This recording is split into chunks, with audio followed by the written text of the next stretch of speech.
everybody, welcome back to my channel. I am your host, Davin James. Hope you're all doing well, hope you're having a fantastic Sunday so far. Like, subscribe and comment, helps a bunch, really shows your support.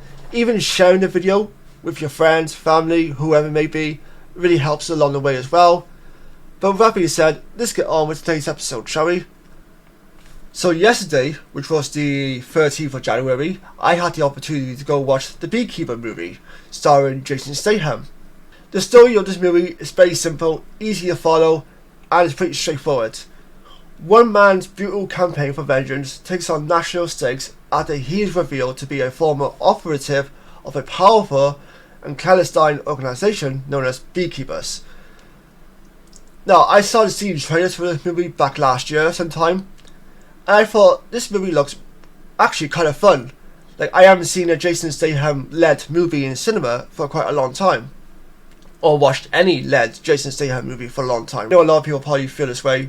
He kind of plays the same old character in every single movie he's in.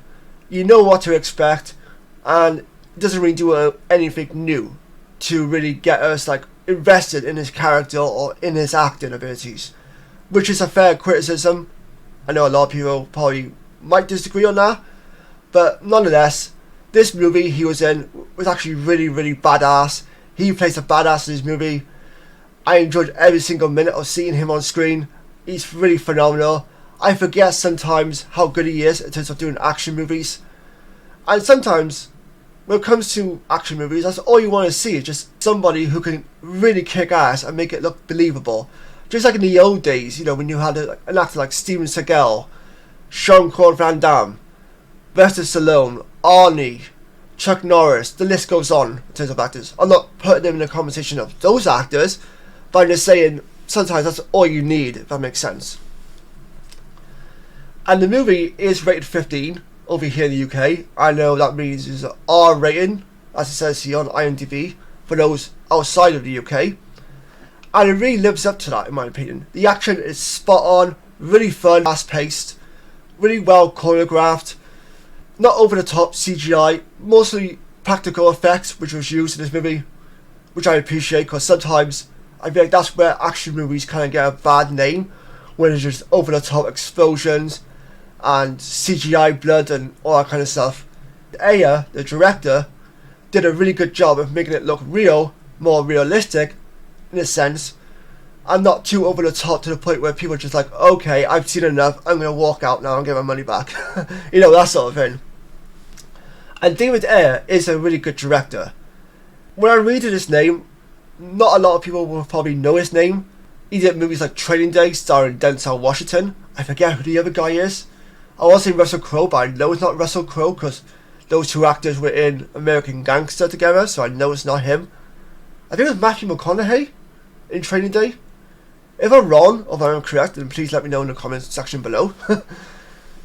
He did Suicide Squad, which was hit or miss for a lot of people back in 2016. And he also did a movie called Fury, which starred Brad Pitt, Shia LaBeouf, if I'm not mistaken, and a few other actors. I can't remember the whole cast because I've only seen a bit of the movie, so I need to go watch the whole of that movie at some point. And you enjoy Jason Statham just kicking ass and taking names, then go see this movie because this movie does all that, in my opinion. And one of the other benefits as well, the movie is really well fast paced. Like, it's 1 hour and 45 minutes.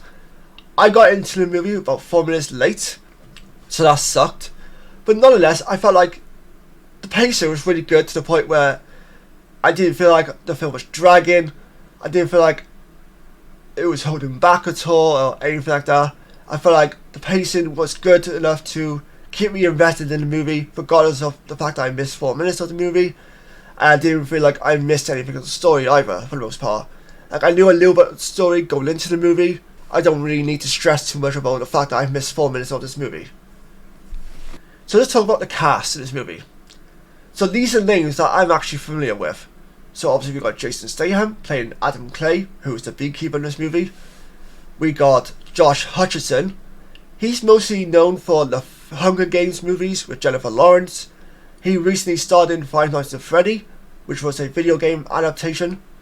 He plays Derek Danforth, a rich kid CEO or whatever he is, like a douchebag rich kid basically. Jeremy Irons plays Wallace Westwood. He doesn't have much to do in this movie, unfortunately, but he is good on screen, and you always enjoy a Jeremy Irons performance, so, you know, take that for what you will. He basically plays someone who's in charge of Josh Hutcherson's character.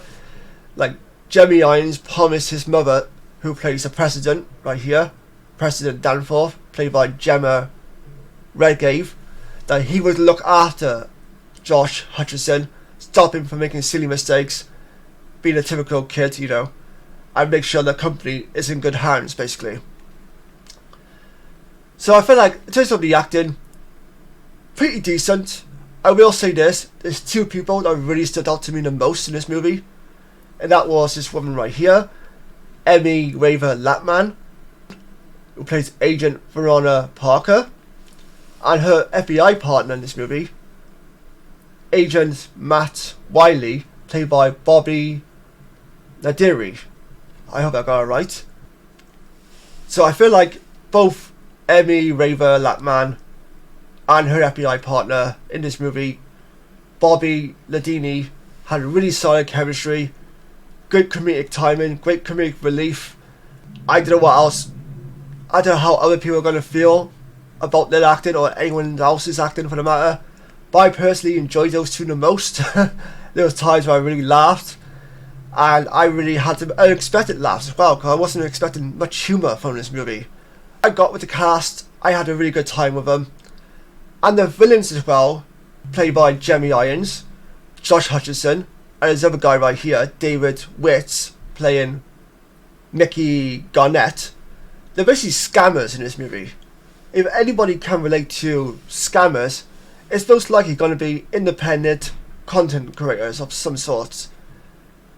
In my experience, in the last nearly 4 years of doing podcasting, I've experienced a lot of scammers. Mostly on Facebook, when I try to promote my podcasting groups, and they're like, oh, we could promote your podcast for you for just this much. We could do cover art for you. We could do thumbnail art for you. We could edit your episode for you. How wouldn't that be great? Like, get the fuck out of here. Like, do I look stupid to you? Don't answer that. I might look stupid to some people, but I know a scam when I see one, just like most people do. And the fact that you're coming out of nowhere, the fact I've never heard of you before, yeah, I'm good. I'm gonna pass. Thanks for offering, but no thank you. And I swear this is real.